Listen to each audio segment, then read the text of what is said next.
এটি ছিল মণিহারা গ্রাম।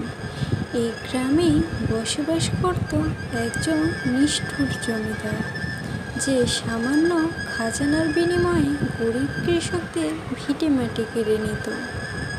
এমনই একদিন কষ্টের দিন আসে শকুন্তলাদের।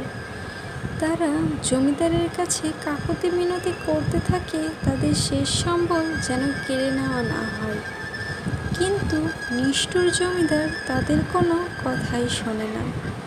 ভিটেমাটি হারিয়ে তারা শোকে কাতর হয়ে যায়।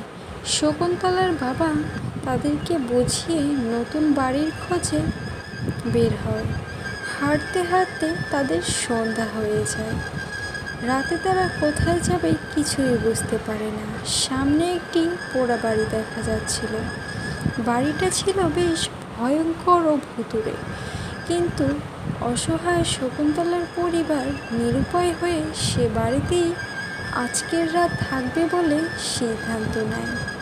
তারা সে বাড়িতে প্রবেশ করা মাত্র সবাই অবাক হয়ে যায়, কারণ বাহির থেকে ভেতরে লাগলেও ভেতরটা বেশ সুন্দর ও মনোরম। শকুন্তলা বাড়ির চারপাশটা ঘুরে ঘুরে দেখছিল।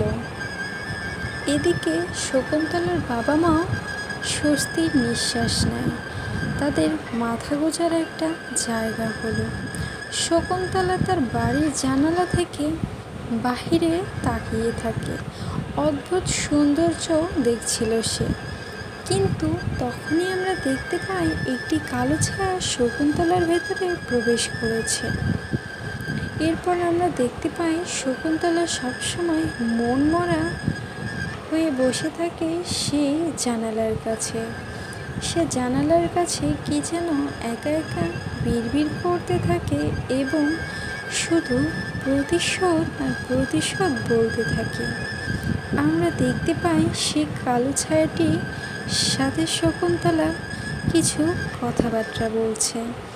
এমনকি শকুন্তলা যখন ঘুমের ভেতরেও থাকে তখনও সে শুধু প্রতিশোধ বলতে থাকে।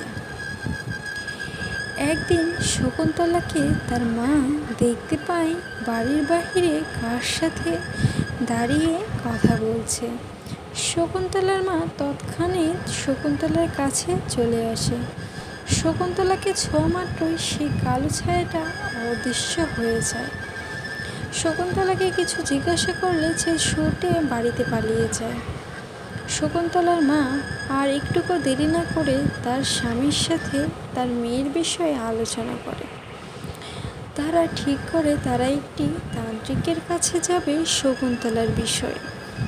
তারা এটি মান্য তান্ত্রিকের কাছে যেয়ে সব কিছু খুলে বলে শকুন্তলার বিষয়ে।